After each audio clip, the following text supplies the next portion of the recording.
It started with a sound, so faint, so haunting, it could have easily been the creak of old pipes or a raccoon in the attic. But little Noah Whitman knew better. He sat upright in his bed, clutching his stuffed tiger, heart thudding against his ribs like it was trying to warn him. The digital clock by his side blinked 3:12 a.m. Everyone else in the house was asleep. The whisper came again, low and fragile, like someone or something crying through the wall. Most people would have rolled over and ignored it. Noah slid out of bed. He padded across the hardwood floor, his feet cold against the chill of autumn. His hand brushed the wall beside his dresser. "Hello," he whispered, his breath fogging as if the air itself was shivering. And then an answer. Not in words, but in a soft, drawn-out whimper, barely there, but unmistakably alive. What Noah did next would leave his parents stunned, the neighbors, whispering and eventually bring the entire town to tears. But first, let's take a breath. Welcome to the channel. If stories like this move you, make sure to like, share, and subscribe. And drop a comment with your city. We'd love to know where you're watching from. Now let's begin. It all started when the Whitmans moved into their 100-year-old farmhouse on the edge of Cedar Glen. They'd been living in Portland, but after Darren got a remote job and Carrie needed space to start her home bakery, they'd found the place. On a real estate auction site, rustic, cheap, and full of potential. The kind of house people called a fixer-upper, with a smile that didn't quite reach their eyes. On their third night, Noah told them he heard a doggy crying behind his wall. Darren laughed. "You sure it's not a dream, buddy?" But Noah was insistent. Carrie, trying not to brush him off too quickly, said maybe it was the wind or one of the neighbors' pets. But that night, as the wind howled through the trees and the windows groaned under the pressure of the storm, Noah heard it again, the whimper, the sadness, like something had been buried alive. The next morning at breakfast, he didn't touch his cereal. "She's scared," he said. "She doesn't know where her people went." Darren exchanged a look with Carrie, the same one parents use when they're not sure if they should worry. "What do you mean, son?" "She's alone," Noah said simply, "and thirsty. I told her I'd bring her water." That afternoon, while Carrie was on a call and Darren was fixing the shed door, Noah snuck a small bowl of water and 3 peanut butter crackers into his room. He set them near the wall, then sat cross-legged and waited. Minutes passed, then a faint, desperate scraping sound, like nails on wood, like hope trying to claw its way out. He leaned closer, pressing his ear to the paneling. "I'm here," he whispered. "You're not alone." Over the next few days, Noah barely spoke to anyone but the wall. His drawings at preschool changed from colorful fields and smiling suns to a big dog with sad eyes, trapped in gray. His teacher, Ms. Emery, called Carrie. "He's fixated on a German shepherd," she said. "Says it's stuck in your house." Carrie tried to laugh it off, but later that night she stood quietly outside Noah's door and listened. He was whispering again. Not to his toys, not to himself, to something or someone. Darren was still skeptical. "He's got an imagination, that's all." But when Carrie pressed her own ear to the spot Noah pointed to, she felt it. A vibration, faint, rhythmic, a sound that didn't belong in walls. "It's not possible," Darren insisted, pacing their living room. "There's insulation, studs, concrete. Nothing can live in there." "But what if something did?"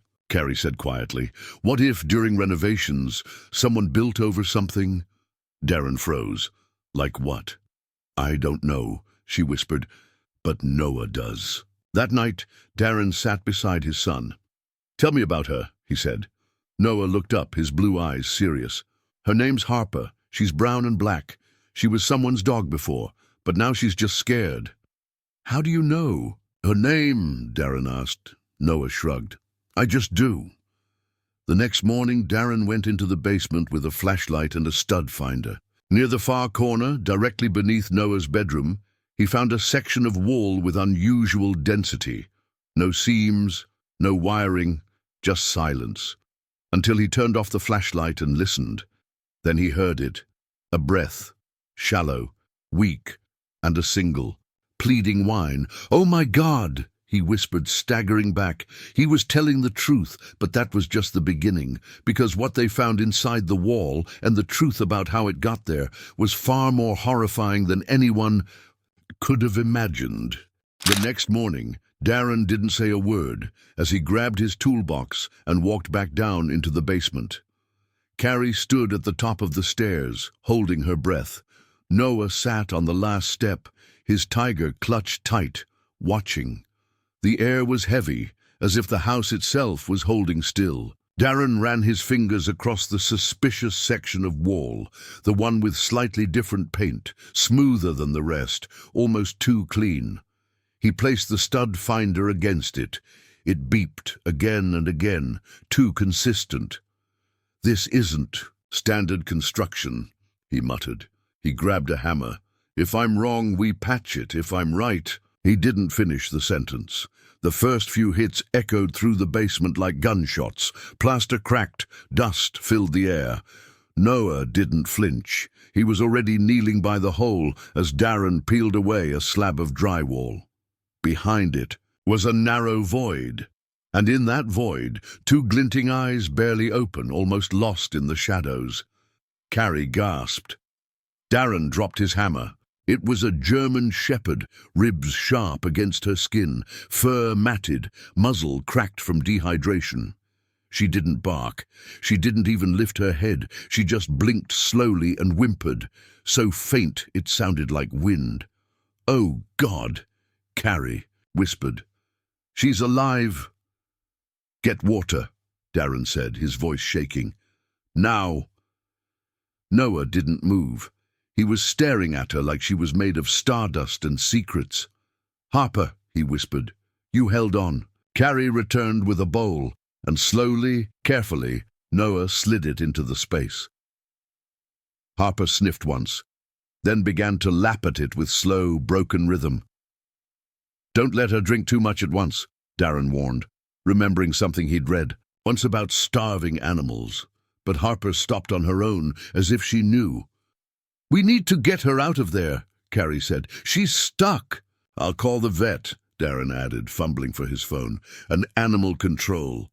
"No," Noah said suddenly, firmly. "Not animal control. She's scared of cages. She told me." His parents exchanged a glance, not sure how to even begin unpacking that. But before they could answer, Noah crawled forward, placing his tiny hand against the edge of the opening. Harper weakly shifted toward him, as if she'd waited her whole life for this boy. Her nose touched his fingers. Her tail moved, just once, but it moved, and then she collapsed, not unconscious, but surrendering, as if she'd fought all she could, and now she trusted someone else to finish the fight. The local vet, Dr. Leah Whitmore, arrived 20 minutes later, breathless and pale. "I've been doing this for 18 years, she said, setting down her kit, "and I've never seen anything like this. How long was she in there?" "We don't know," Carrie answered. "We just moved in. A week ago." Dr. Whitmore reached into the opening with steady hands, whispering calmly, "She's critical, dehydrated, starved, pressure sores all over. But if she's survived this long..." She glanced at Noah. "You found her?" He nodded. "She told me." The vet blinked, then nodded slowly as if she didn't want to ask more, but also didn't want to ignore it. Together, Darren and Dr. Whitmore widened the hole enough to lift Harper out. She didn't resist. She let them carry her, limp and broken, to the back of the vet's SUV. As they drove away, Noah stood on the porch, watching until the car disappeared. Then he whispered to no one in particular, "She's going to be okay now." But inside the wall, Darren found something else. A tarnished dog collar wedged behind a loose brick, and a tag with a name, Harper.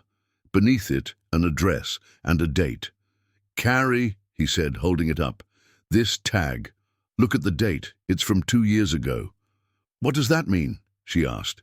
But Darren was already pulling up the Home inspection records. The house had been flipped by a company in Boise. The previous owner, a man named Ronald Everett, retired, no family listed, sold the house under special condition, owner unable to complete transaction. Carrie's voice dropped. Do you think... Darren didn't answer, because just then Noah walked back inside, his face pale but calm. The man who lived here, he said. He was sick. He thought Harper was watching him, that she could read his thoughts. So he put her in the wall. How do you know? That, Carrie asked. Noah just looked at her. She showed me. And the room went completely still. Darren didn't sleep that night, not really. Just tossed and stared at the ceiling while Carrie lay beside him, eyes open, both of them trying to make sense of what Noah had said. Down the hall, their son slept soundly for the first time in a week, arms wrapped around his stuffed tiger, a faint smile on his face. It should have been comforting, but it wasn't. The next morning, Carrie got on the phone with Dr. Whitmore before breakfast. She made it through the night, the vet reported. Barely. I've got her on fluids and pain meds, but the real concern is infection. That wall wasn't just tight, it was filthy.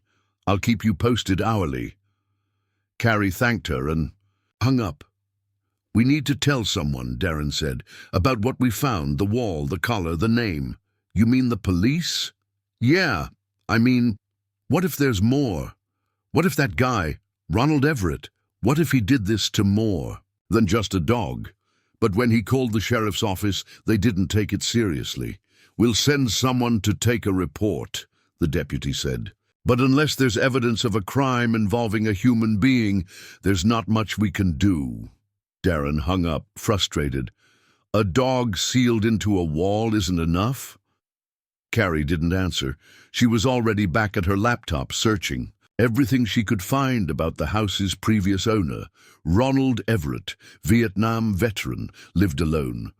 Had a few minor run-ins with city inspectors, code violations, noise complaints, but nothing serious. Bought the house 20 years ago, sold it to a development group 8 months earlier due to declining mental capacity. The last public record was a court document about adult guardianship proceedings that were never finalized. He vanished, Carrie murmured, just like that. Later that afternoon, Darren took Noah for a walk. They passed the playground, the library, then the old sawmill that sat rusting by the creek. Noah, Darren said slowly, can I ask you something? The boy nodded, kicking a stone with his sneaker. When you said Harper told you about the man, the one who locked her in the wall, how did she say it? Noah shrugged. It's not like words. It's like, I just know, like when the rain's gonna start, or when Mom's about to call me for dinner. Darren squatted down in front of him. That's not normal, buddy. You know that, right? Noah looked away. I know, but it's real. Darren sighed and stood up. I believe you. I just wish I understood it. That night, Carrie made pancakes for dinner, Noah's favorite. He barely touched them. She's scared again, he said. Harper, she's scared the bad man's still in the house. Darren dropped his fork. What? Noah, there's no one else here. I didn't say he's alive, Noah replied. I said she's scared. Carrie and Darren stared at each other. Then Carrie said, what does she want us to do? Noah didn't hesitate. Find the other room. What other room? The one she wasn't supposed to hear. He looked at them with wide, serious eyes. There's another wall, a worse one. Darren's mouth went dry. You think there's another chamber in the house? Noah nodded. Yes. It smells like metal and wet paint, and something else, something bad. Darren stood up from the table without a word and grabbed a flashlight. Carrie was right behind him. Noah followed, barefoot. They combed the basement again, this time slower. Darren tapped the walls with a wrench, listening for hollow sounds. When he reached the far corner, behind the old water heater, he paused. This one, he whispered. Listen. A low thump, then silence. Then another thump, soft and strange. Darren moved the heater aside and pried at the drywall. It cracked, then peeled back. Behind it, darkness, and the smell like rot and rust. Carrie gasped. "What is that?" Darren shined the flashlight. Inside was a small crawl space, sealed on all sides except for a tiny vent. Nothing moved. Nothing living. But in the center was a pile of torn fabric, something metallic, and bones, animal bones, dozens of them. "My God," Carrie whispered. "What did this man do?" But Noah already knew. "He was trying to stop them from listening," he said. "Just like Harper. He thought they could hear his thoughts. He said they were spies, all of them." Darren slowly backed out of the crawl space, his hands shaking. "We're calling the sheriff again." But this time, the story would go national. And Harper, she wasn't the only one who'd been buried alive. The sheriff arrived just after sunset, a young deputy named Reed, following close behind, both of them standing in the basement with their hands on their belts, like they didn't quite believe what they were seeing. Darren pointed to the crawl space. The pile of bones, the rusted collar rings and twisted tags, scattered like forgotten coins. "There's more than one," he said quietly. "Not just Harper." Sheriff Aldridge crouched near the edge of the opening, the beam from his flashlight cutting through the gloom. "You didn't move anything?" "Didn't touch a thing," Darren replied. "I wanted you to see it first." The sheriff nodded slowly, then turned to Reed. "Bag the area. We'll need forensics in first thing tomorrow." He stood and looked at Darren. This is bad, really bad. You say your boy found the dog?" "He heard her," Carrie said from the stairs, "through the wall." Aldridge glanced at Noah, who was sitting silently at the bottom step, tiger in hand, staring into the crawl space. "You've got sharp ears, little man." Noah didn't respond. His eyes didn't move. "She wasn't the only one," he said softly. "There were others. They cried for a long time, but no one came." The sheriff swallowed, suddenly unsure of what to say to a 4-year-old who seemed to be describing the horror buried behind his house. That night, as Carrie tried to distract Noah with books and warm milk, Darren sat outside on the porch, watching the red and blue lights dance across the autumn trees. Reporters had already begun to show up. Somehow, the news had leaked. Multiple animals found entombed in farmhouse crawlspace. But the real story, the one that mattered, was still unfolding. Dr. Whitmore called just before midnight. "She's stable," she said. "Harper's holding on better than I expected. She drank water on her own. Even stood up briefly when she saw your boy." Carrie exhaled. "He's been quiet since you took her. It's like he lost a part of himself." "He might have," the vet replied gently. "They're bonded in a way I've never seen before. It's not just comfort, it's something deeper." "He knew her name," Carrie whispered, "before we even found her tag." The vet paused. "You're not the only one noticing things like that. A few of my staff are saying the dog perks up the moment she hears his voice. I don't know what's happening, but whatever it is, it's saving her." The next morning, Darren drove Noah to the clinic. The moment they stepped inside, Harper lifted her head. Her tail, still thin and slow, gave 2 weak thumps. Noah walked to her without hesitation and knelt beside her bed. "Hey, girl," he whispered, resting his forehead against hers. "You made it." Harper let out a soft huff and closed her eyes. Darren stood behind them, arms crossed, still struggling to understand what he was witnessing. Dr. Whitmore joined him. "He told her she was safe now," she said, and she stopped whining, like he gave her permission to rest. "Do you think?" Darren hesitated. "Do you think it's possible she's actually communicating with him?" "I don't know," the vet replied. "But I think you need to talk to someone who studies this stuff professionally. There's a woman, Dr. Eva Marsh, animal behaviorist out of Seattle, specializes in cross-species empathy. I've already called her." Darren nodded. "Good. because this isn't normal. Later that day, a city inspector named Mr. Cowley arrived to examine the hidden crawl space. He wore gloves and glasses and didn't talk much, just took pictures, made notes, and occasionally muttered, "My God," under his breath. When he finally spoke to Darren and Carrie, his voice was low. That chamber wasn't original, someone added it, recently, reinforced it. Whoever did it knew what they were doing. You're saying he built it just to hide animals? No, Cowley said. I'm saying he built it to trap them, like a bunker, but backward. That night, while the rest of the house slept, Noah crept out of bed and sat by the wall where he'd first heard Harper. He placed his hand flat against the plaster. "They're free now," he whispered. "You can stop crying." And in the silence, for the first time in weeks, there was no answer. No scraping, no breath, just peace. But Noah didn't smile. He turned and looked toward the back of the house, toward the old barn that hadn't been opened in years. "There's more," he whispered. "Harper says it didn't end here." The next morning was too quiet, like the air itself was waiting. Carrie found Noah already dressed, sitting on the edge of his bed, shoes on, backpack beside him, even though it was Saturday. "Where are you going, sweetheart?" she asked softly. "The barn," he said without looking up. "Harper says we missed something." Carrie crouched beside him. "We can go later, okay? After breakfast." Noah shook his head. "No. Now." Downstairs, Darren was already checking the locks on the barn door. The structure hadn't been used since they moved in. Just a leaning, paint-chipped ghost sitting at the edge of their property. He'd assumed it was empty, except for maybe some raccoons and old tools. But now, with everything else that had happened, he wasn't sure of anything anymore. The padlock came off with a loud clack. The hinges groaned as the doors creaked open, and a wave of damp, musty air spilled out.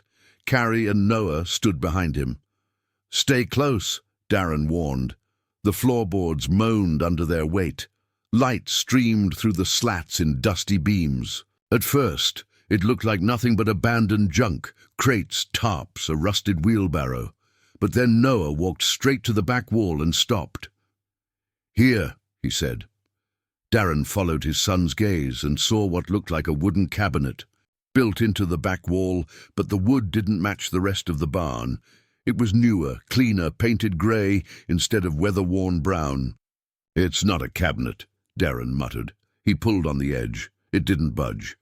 Carrie found a pry bar by the door, and together they worked until the false wall creaked and then cracked open. Behind it was a small room, maybe 5 feet by 5, lined with padded walls and a single steel door bolted from the inside. The air was worse here, like chemicals and something long decayed. "Oh my God," Carrie whispered. "It's a kennel," Darren said. "Or a cell." Inside were more tags, chewed ropes, empty food cans and shredded bedding. But worst of all was the writing scratched into the back wall. Dozens of claw marks, overlapping like someone, or something, had tried again and again to escape. The center, carved deep into the wood, were 2 words: "Stay quiet." Noah backed away slowly. "She didn't come from the wall," he said. "Not at first. She came from here." "You mean Harper was kept in here before she was put in the wall?" Carrie asked, her hand covering her mouth. "Not just her," Noah said. "There were others, but only she was strong enough to last." Darren turned back toward the door, his jaw tight. "That man was out of his mind." "Or terrified," Carrie added. "Whatever he believed, he built this on purpose. He didn't want anyone to hear them." When they left the barn, Sheriff Eldridge was already waiting in their driveway. "More reports?" he asked. Darren nodded. "You'll want to see this." Within the hour, the property was filled with deputies, forensic techs, and a specialist from the state. Dr. Marsh, the animal behaviorist Dr. Whitmore had contacted, arrived shortly after lunch. She was tall, sharp-eyed, and spoke with a calm, measured voice. "So," she said, kneeling in front of Noah, "you're the boy who found Harper." He nodded. She was calling me. What does that feel like? Dr. Marsh asked gently. It's like I already knew it before she told me, like remembering something I didn't learn yet. Dr. Marsh blinked, clearly surprised by the answer. That's a better explanation than most adults give. Over the next hour, she asked more questions about Harper, the house, the dreams, and even the barn. Noah answered simply, not as if he was guessing, but as if he just knew. He called them spies, he said once. He said their eyes glowed when no one else was looking. He thought they were sent to watch him. And you think Harper showed you this? Dr. Marsh asked. No, Noah said. She didn't have to. I could feel it. That night, back at the clinic, Harper stood for the first time without help. She limped toward the door of her recovery room when she heard footsteps. Liam. She let out a soft, sharp bark. Not fear, not pain. Recognition. She wants to go home, Noah said quietly. Dr. Whitmore smiled. Not yet, sweetheart, but soon. And as they turned to leave, Harper laid down and watched Noah like he was her anchor to the world. But outside, the reporters were still camped on the sidewalk.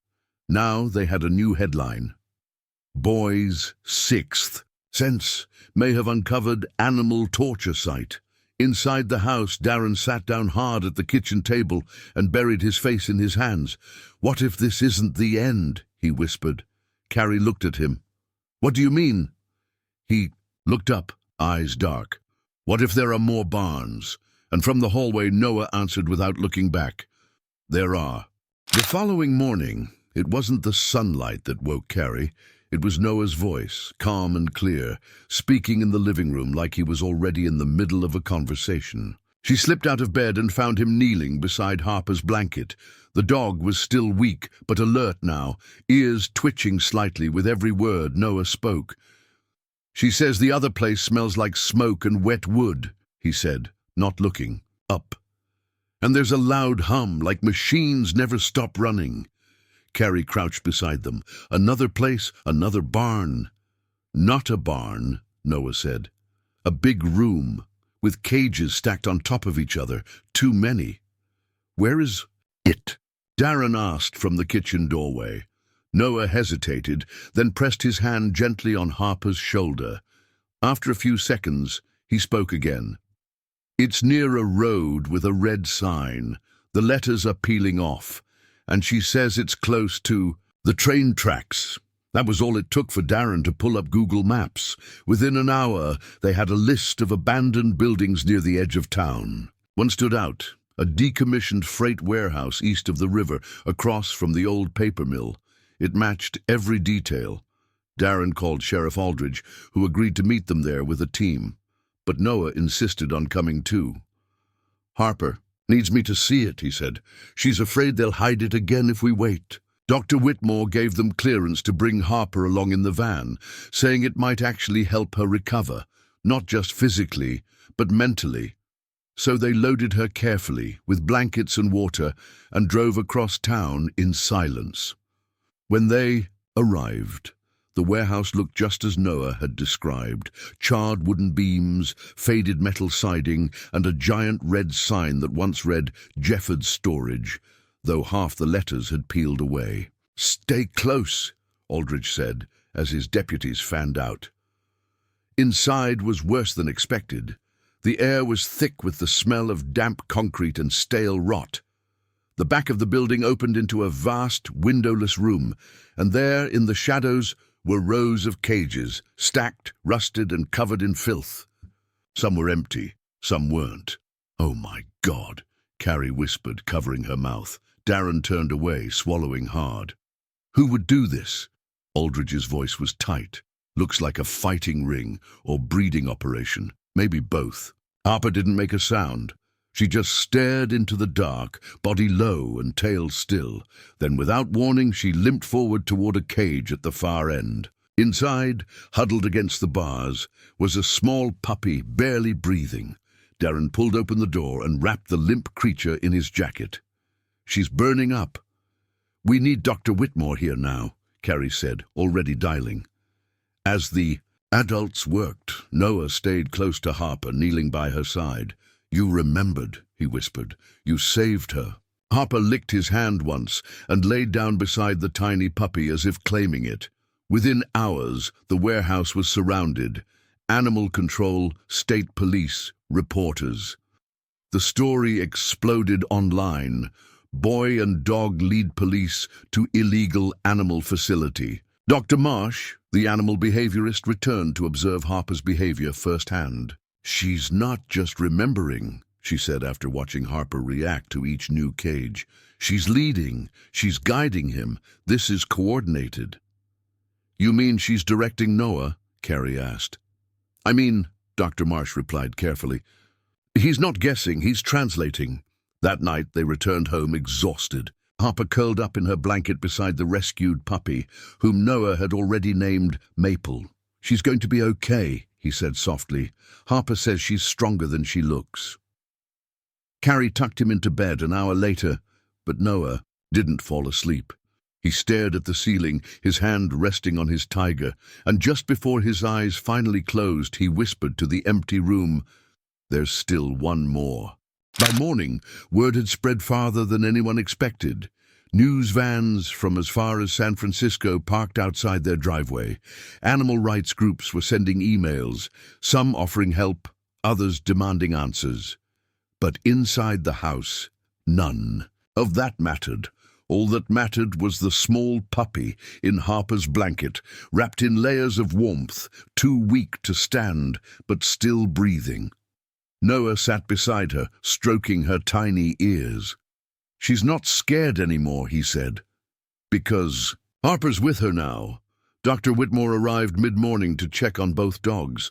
The puppy's dehydrated, but she's responding to fluids. "Harper's doing something no medicine could do. She's giving her a reason to stay alive." Carrie nodded, her eyes glassy. "And Noah," the vet smiled faintly, "he's the reason Harper lived at all." Darren came in with 2 cups of coffee. "Sheriff Aldridge called," he said quietly. The warehouse matched a string of missing animal reports going back 5 years. It wasn't just local. They think it might be part of something bigger, interstate, organized. "And what about Everett?" Carrie asked. They confirmed he bought the property under an alias 2 years ago. The barn, the crawl space, the walls. It was all added afterward. He might have been connected to the operation, or maybe he thought he was stopping it. Either way, they're trying to track his last known contacts. "Does Noah know?" Darren nodded. "He knows more than we do." That evening, as the sun dipped behind the trees and cast golden light across their porch, Dr. Marsh sat with Noah and Harper outside. "You feel things," she said, not as a question, "things other people can't." Noah looked at her and nodded. "I don't try to. It just happens." "And the new place, the third one, what do you feel?" "It's colder," Noah said. "Not like weather, like people. Like whoever's there doesn't care if the dogs live or die. It smells like rust and bleach and fear." "Do you know where it is?" "Not yet," he whispered. "But I will. Soon." Carrie watched from the kitchen window as her son spoke calmly, his hand resting on Harper's back. "He's different now," she said to Darren. "Not in a bad way, just older. Like all this changed something inside him." Darren stared out at the yard. "It changed all of us." That night, Harper stood without assistance for the first time and walked to Noah's room, her steps slow but sure. She curled up beside his bed without being called. Noah reached down, hand resting, gently on her head. "Tomorrow," he whispered, "we'll find the cold place. I promise." In the living room, Carrie turned off the TV, where a reporter had just finished saying, "The boy they're calling the Whisperer may have uncovered the largest case of animal abuse in the state's history." But Carrie didn't need the headlines. She had already seen the truth. Her son wasn't just helping a dog, he was helping them all. And tomorrow they would start again. Because Noah already knew what Harper was dreaming, and somewhere out there another dog was waiting. The next day began with a name. Noah said it just after breakfast, spoon still in his hand, eyes fixed on nothing in particular. "It's called Westview Cold Storage," he whispered. "That's the cold place." Darren nearly dropped his mug. "Where did you hear that?" "Harper showed me. It's by the cliffs. The river bends behind it." He looked up at his parents. "We need to go. Today." Carrie grabbed her laptop, typing fast. Westview Cold Storage had been abandoned for nearly a decade, shut down after a fire in the packaging wing. But the building still stood, half collapsed on the east side of the county, a few miles from the freight line. "It's real," she said, eyes wide. "It's exactly where he said it would be." Darren didn't hesitate. He called Aldridge again, gave him the details, and within 2 hours they were on the road.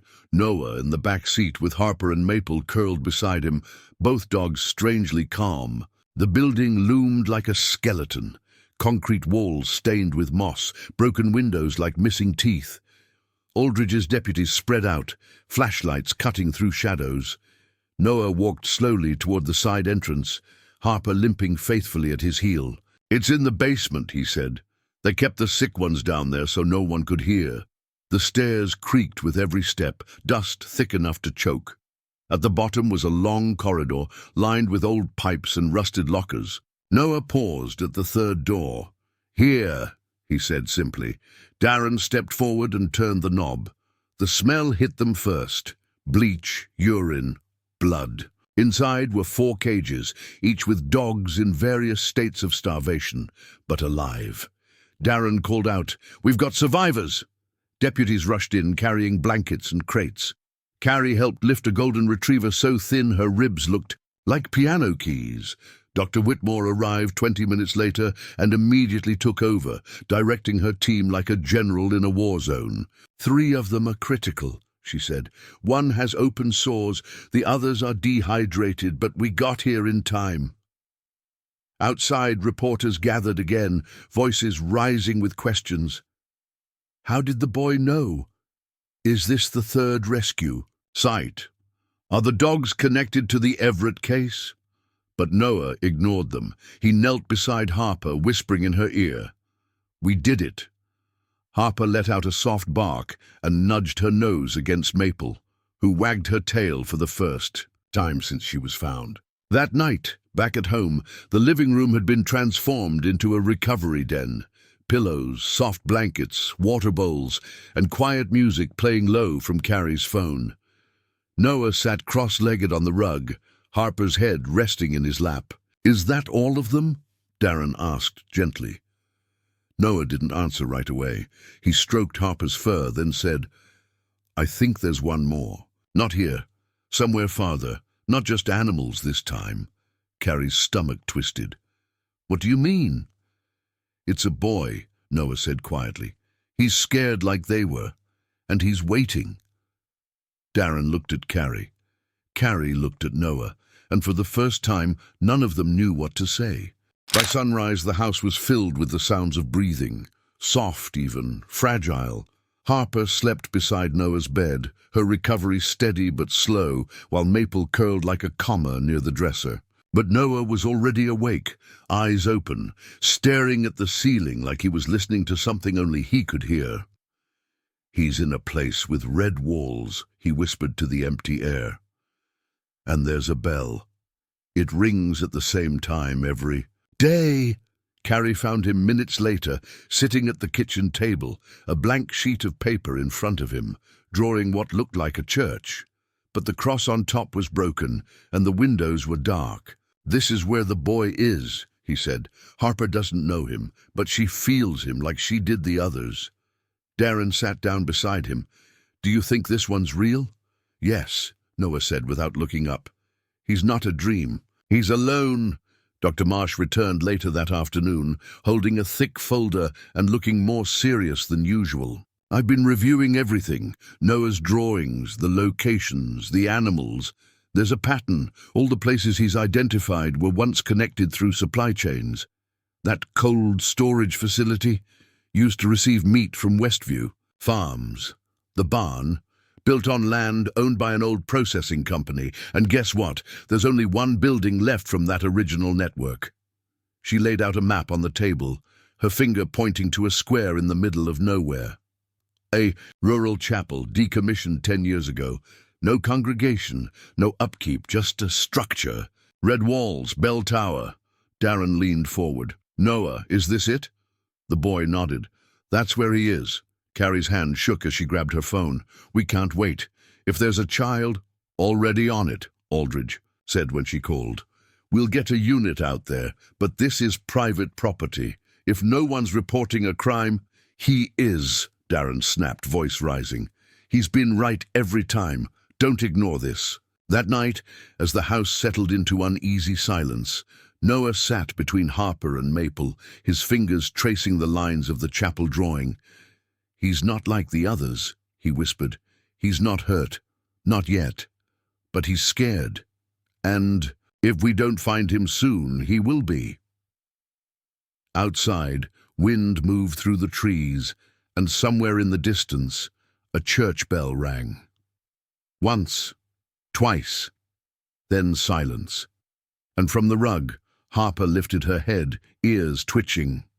Darren saw it too. That bell, he muttered. We've never heard that before. But Noah already knew. Tomorrow, he whispered. He'll show us the rest. The next morning, Noah was already dressed when Carrie stepped into his room, his tiger tucked under one arm, the chapel drawing in his other hand. He's waiting, he said. We don't have much time. The drive to the old chapel felt longer than it was, every turn through the forest road thick with fog, as if the world was trying to hide what they were about to find. Sheriff Aldridge led the convoy this time, 2 patrol cars, a rescue van, and Dr. Marsh riding shotgun with Darren and Carrie. Noah sat in the back seat between Harper and Maple, both dogs calm but alert, eyes scanning the trees like they remembered this road. The chapel stood at the end of a gravel path, small and sunken with red wooden walls, paint peeling in long strips. Its bell tower leaned slightly, a rusted cross dangling from the top like a forgotten warning. No power, no records, no signs of recent use, Aldridge said, stepping out of his car. It shouldn't be anything. But it is.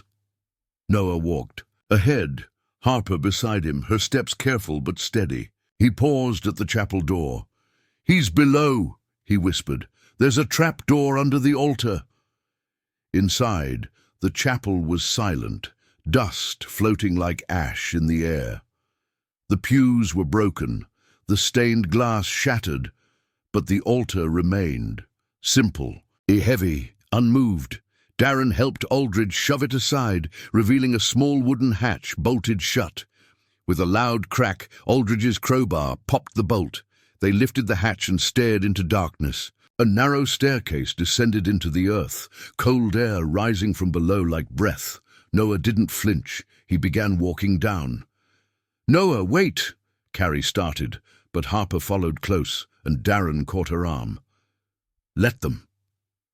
At the bottom of the stairs was a stone room, damp and windowless. A single light bulb hung from the ceiling, barely glowing, and in the corner, huddled in a wool blanket, was a boy, maybe 6, maybe younger, pale, silent, eyes wide. Harper stopped and lay down, nose pointed toward him. "He's okay now," Noah said softly, kneeling in front of him. "You don't have to be afraid." The boy didn't speak, but he reached out, first toward Harper, then toward Noah's hand. Upstairs, Aldridge called for paramedics. Dr. Marsh knelt beside the child, checking his vitals. No restraints, no injuries. He's dehydrated but otherwise stable, just forgotten. Carrie knelt beside her son, brushing his hair from his eyes. "How did you know, Noah?" "I didn't," he said. "Harper did." She remembered. "She wanted me to listen." That night, back at home, the house felt different. Quieter, yes, but also fuller. Harper and Maple curled on their beds in the living room. The rescued boy, whose name was Oliver, slept in the guest room under Carrie's old quilt, and Noah, he sat at the window, looking at the stars. "Are there more?" Darren asked gently. Noah didn't turn. "Not tonight," he whispered. "Tonight, everyone's safe." Carrie kissed the top of his head and turned off the light. But just as the door closed, Noah whispered to the dark, "Thank you for trusting me." And somewhere, in the deepest part of the forest, a breeze moved the branches, soft, gentle, like a whisper back.